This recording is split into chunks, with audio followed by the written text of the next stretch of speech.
The Sunrisers Eastern Cape romped to an 89-run victory over the Durban Super Giants at Newlands Cricket Stadium last night. Now, that means the Eastern Cape side have won both of the SA20 editions to date. A solid partnership between skipper Aiden Markram and Tristan Stubbs took away the game from the Durban side as they failed to muster any real batting partnerships to close that gap. Newzroom Afrika sports reporter Yolulwe Qoshe has more.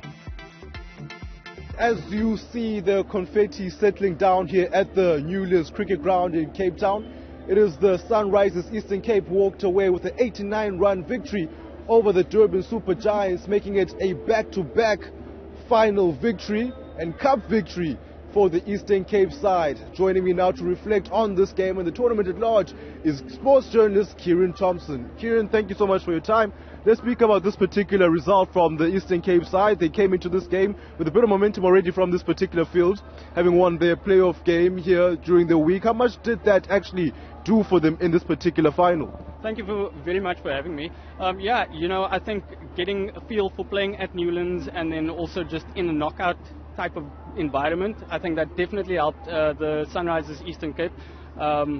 Definitely gave them a bit of a mental edge, but it kind of also gave Durban a chance to kind of get themselves into form in preparation for the final. It didn't work out that way, but yeah, the Sunrisers haven't lost a game here, so maybe they might as well just ship down this way. I mean, back-to-back victories for the Sunrisers. Why are they such a formidable outfit?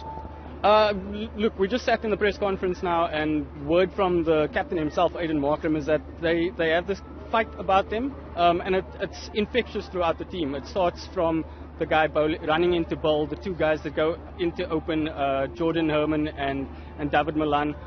So there's an infectious feeling of hunger, but hungry for success, that they're all busy chasing, and it just rubs off onto the next person. Durban Super Giants, what went wrong for them tonight? A lot. In a few short words, a lot went wrong. The run chase.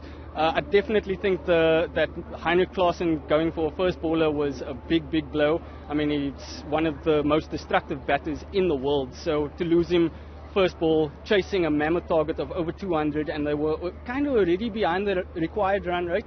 I put them on the back foot, and I think the wicket of Klaasen just took the wind out their sails. I mean, cricket is a team sport, obviously, but you can't avoid certain individual performances and accolades. Markram is a player that's had a lot of detractors, a lot of critics in the green and gold. He stepped up that side as well. He's also wanted led a team to back-to-back titles in this particular competition.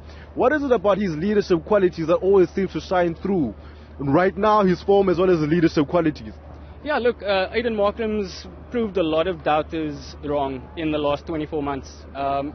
If I'm not mistaken, he went on to win the IPL with the Sunrisers Hyderabad. So he's got a feel for winning mentality. He was the junior South African captain that won the World Cup. So it's not like he doesn't know how to win. I think he's just managed to play himself into form, keep his head down, keep grinding, and it's, like I said, infectious.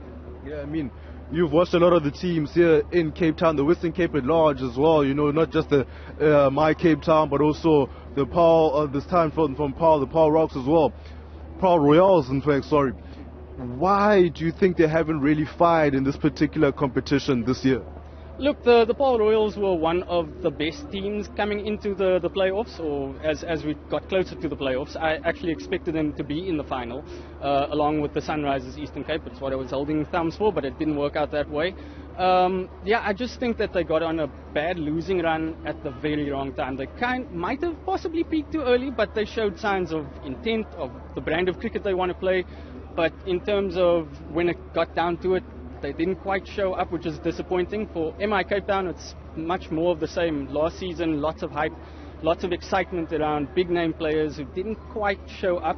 Surprisingly, though, the top three, or the top two batters, Rassie van der Dussen and Ryan Rickelton, they performed up in the Highveld, which isn't much of a shock. I mean, they're from there. So coming down to Cape Town, kind of have to get used to the conditions and the weather here. If you're not too familiar with it, the ball doesn't fly as far over here as it does in the Highveld. So, yeah, difficult times, but they can turn it around next year.